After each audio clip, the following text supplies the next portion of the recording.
అస్సలాము అలైకుం వరహ్మతుల్లాహి వబరకాతుహు.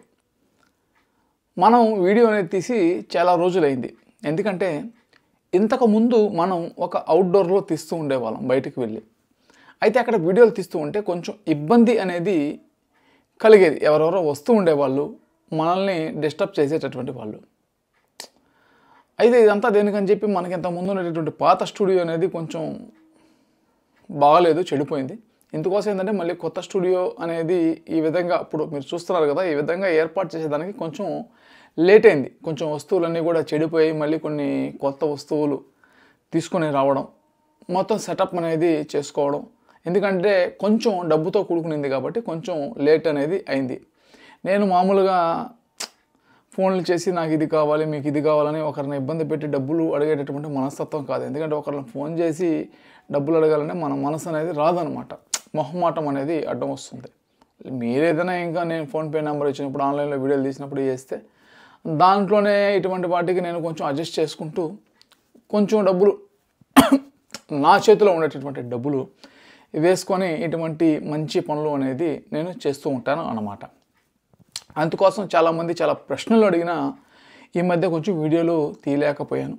నాకు చాలా బాధేసింది, ఏంది తీయలేకపోతున్నాను అని. కొంచెం నిదానంగా చేసుకున్న తర్వాత తెద్దామని. అయితే ఇప్పుడు మనకి ఆ దేవుడు దయ వల్ల మనకి ఇప్పుడు కుదిరిందనమాట. అందుకోసం ఇప్పటి నుంచి మళ్ళీ మనం స్టార్ట్ చేస్తున్నాం.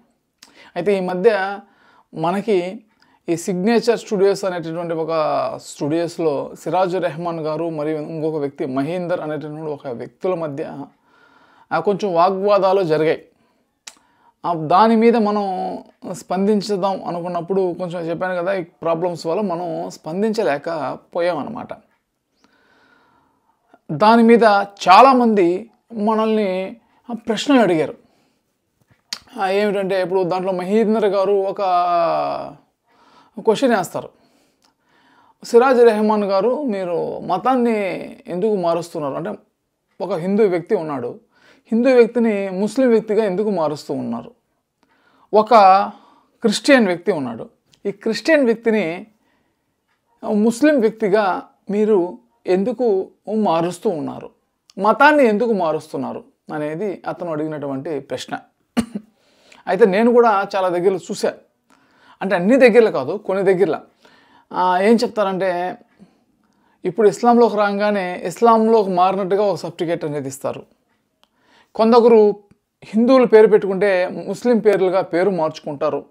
ఇంకొందరు ఇస్లాంలోకి రాగానే గడ్డాన్ని పెంచుతారు, వాళ్ళ యొక్క వేషధారణ అనేది మారుస్తారు. ఇంకొందరు ఒడుగులు ఖత్నా అనేది చేయించుకుంటారు పురుషులు ఇస్లాంలోకి కానీ వస్తే. స్త్రీలైతే ఇంతకుముందు ఏదైనా పంజాబీ డ్రెస్ చీర కట్టుకుంటే మళ్ళీ బయటికి వెళ్ళేటప్పుడు బుర్ఖా అనేది వేసుకుంటారు ఇస్లాంలోకి వస్తే. ఇంతకుముందు వాళ్ళు బొట్టు పెట్టుకుంటూ ఉంటే ఆ యొక్క బొట్టుని పెట్టుకోరన్నమాట. ఇస్లాంలో బొట్టు పెట్టుకోవడం లేదు అనేటటువంటి విధంగా కొందరు స్త్రీలు అనేది బొట్టు అనేది పెట్టుకోరు. ఇంకొన్ని భారతదేశ సాంప్రదాయాలు, ఇప్పుడు ఉదాహరణకి ఇంటి ముందు కొందరు ముగ్గు వేసుకుంటారు. ఇంతకుముందు ఒకవేళ ఇస్లాంలో రాకపోతే హిందూయిజంలో ఉంటే ఇస్లాంలోకి రాగానే ముగ్గు వేసుకోకూడదు అని చెప్పి కొందరు ఏంటంటే ఈ విధంగా జరుగుతూ ఉంటాయన్నమాట. దీని గురించి ఏంటంటే ప్రాబ్లమ్స్ రేస్ అవుతూ ఉంటాయి. ఈ విధంగా మతాన్ని మార్చి ఈ విధంగా ఎందుకు చేస్తున్నారు అనేది అతను అడిగినటువంటి క్వశ్చన్. లేదు, మీ ఇస్లాంలో మతం మార్చాలి అంటే మతం మారాలి అనేది ఉంటే మా వేదాల ప్రకారంగా కూడా మా వేదాల్లో ఉండేటటువంటి దేవుణ్ణి నమ్మకపోతే నరకానికి పోతారు. అంటే ఇప్పుడు ఏ విధంగా వీళ్ళు మా దేవుణ్ణి మీ దేవుణ్ణి నమ్మకపోతే, అంటే ముస్లింలు అంటారు కదా, అల్లాని నమ్మకపోతే మీరు నరకానికి పోతారని మీరు ఏ విధంగా ప్రచారం చేస్తున్నారు, అలాగే వేదాల్లో ఉండేటటువంటి దేవుణ్ణి కూడా నమ్మకపోతే వాళ్ళు కూడా నరకానికి పోతారని ఉంది కదా. అలాంటప్పుడు ముస్లింలు కూడా దీంట్లోకి రావాలి కదా అనేది అతని యొక్క కాన్సెప్ట్. దీని మీద అనమాట. మళ్ళీ దేవుడు అంటే ఎవరు, అల్లా అంటే ఎవరు? అల్లా అంటే ఇప్పుడు ఏం చెప్పినప్పుడు దేవుడు, అల్లా అంటే దేవుడు, నిజ దేవుడు, అల్లా అంటే దేవుడు, అంతేనా, ఇంకేం కదా ఆయన. ఈ విధమైనటువంటి ఒక టాపిక్స్ అనేది మనకి సిగ్నేచర్ స్టూడియోస్లో జరిగాయి అన్నమాట.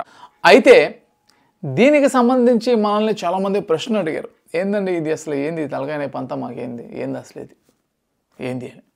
అయితే మనం ఒక దగ్గర కూర్చొని మనకు నచ్చిన మాటలు మనం మాట్లాడుకుంటే ఇప్పుడు ఆ వ్యక్తి అడిగాడు, ఓ సిరాజ్ రెహమాన్ గారు, మీరు మీ ప్రశ్నలు కూడా మీరే అడిగిస్తారంట కదా, మీరు పేపర్లో రాసి ఏదో ఒకటి రాసి అడిగిస్తారంట కదా, అంటే జనాలకు వచ్చే క్వశ్చన్లకు ఆన్సర్లు కాకుండా మీకు నచ్చినవి మీరు అడిగిస్తారంట కదా అనేది. ఇది కూడా కొద్దిగా వాస్తవం అనేది ఉంది. అతని యొక్క ప్రోగ్రామ్స్లో అతనికి నచ్చిన ప్రశ్నలు అనేది అతను అడిగిస్తాడు. అది నాకు కూడా తెలుసు, ఎందుకంటే మనం కూడా దగ్గర పోయినప్పుడు ఇట్లాంటివి జరిగాయి. ఇంకొందరు అడిగేది కూడా సొంత కూడా అడుగుతారు, రెండు ఉంటాయి. వీళ్ళు అడిగిస్తారు, కొందరు అడగాలంటే కూడా అడుగుతారు, అవి కామన్. దాని గురించి మనం పెద్ద ఇష్యూ చేయాల్సినటువంటి అవసరం లేదు. అంటే నేను ఇదంతా ఏం చెప్తానంటే, మనం ఒక వేరే దగ్గరికి పోయి అడిగితే వాళ్ళు ఇటువంటి ప్రశ్నలు వేస్తారు. అన్నిటికీ మనం సిద్ధపడే మనం పోవాలి, లేకపోతే పోకుండా గమ్ముగా అనేది ఉండాలన్నమాట.